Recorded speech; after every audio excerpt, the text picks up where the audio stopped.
Seja bem-vindo a mais um dia do Clique 365, onde eu trago todos os dias uma ideia da teoria para o nosso dia a dia. Eu sou Alan Henrique, bem-vindo ao meu canal. E eu falei no Clique 115 sobre esse livro aqui, O Guardião do Tempo. Ele conta a história de um rapaz chamado Dor, que ele foi o primeiro a fazer contar o tempo, contar a passagem do tempo. E aí ele diz, na mitologia do livro, diz que ele se tornou o senhor do tempo, o pai do tempo. Portanto, ao aprisionar o tempo, ele fez com que as pessoas precisassem cada vez de mais tempo. Vamos lá. O tempo, como eu já expliquei no próprio Clique 115, ele não é algo.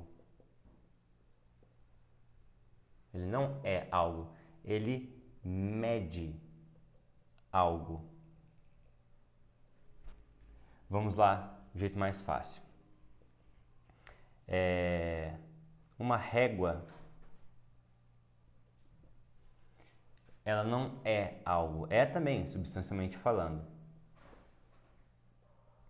Ela não é algo. A medida, a régua, ela serve para fazer a medida. Ela mede o quê? O tamanho das coisas. Uma balança, ela é um objeto, mas o quilo, que é a nossa unidade de medida,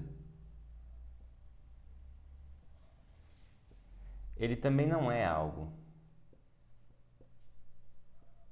Ele é a medida de algo, que é o peso.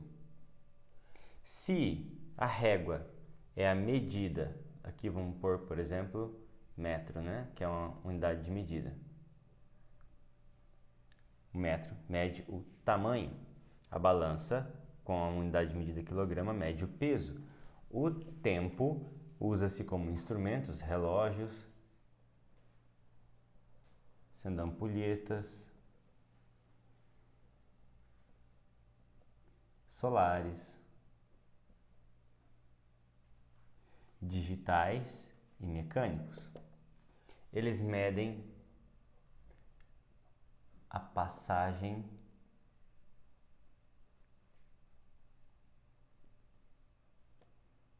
dos fatos, ou seja, acontecimentos.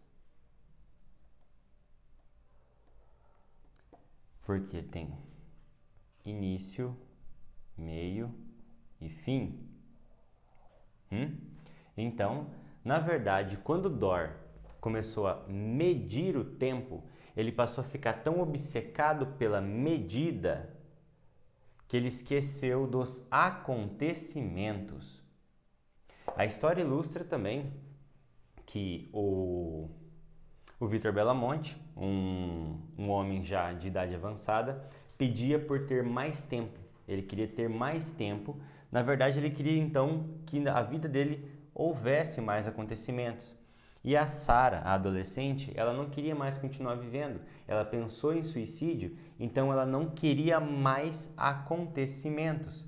Quando Dor aprisiona o tempo, na verdade é um aprisionamento da mente quanto à medida e não quanto à coisa. É a mesma coisa da gente ficar bravo com réguas, que são instrumentos, e bravo com o metro, que são unidades de medida do tamanho.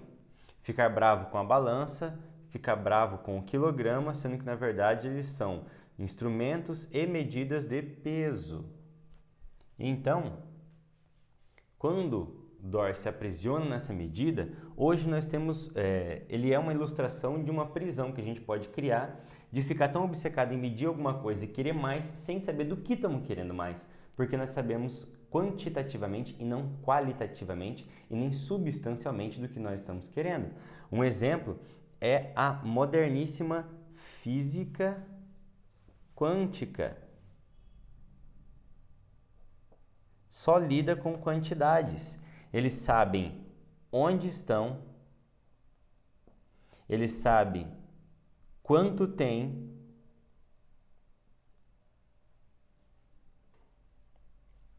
eles sabem onde estão, quanto tem, quanto mede, mas não sabe, eles não sabem o que é. Ao aprisionar-se na medida e esquecer da substância, criamos a nossa ciência mais avançada, que é a física quântica, onde ela diz onde está, quanto tem, quanto mede, mas nós não sabemos o que está aonde, o que tem quanto e o que mede tanto. Então, essa fissura nossa pelas medidas, essa fissura nossa pelos números, porque eles nos trazem uma sensação de controle, faz nós esquecermos da substância que nós estamos medindo com essas unidades. Bem, e amanhã, adiantando, nós vamos fazer um estudo bacana sobre a ampulheta, chegando no último dia do ano, fazendo um estudo bacana sobre a ampulheta, sobre o símbolo que ela tem quanto à marcação do tempo. E o clique de amanhã vai estar imperdível. Se você gostou desse daqui, então curte, comenta, compartilha e te vejo no clique imperdível de amanhã.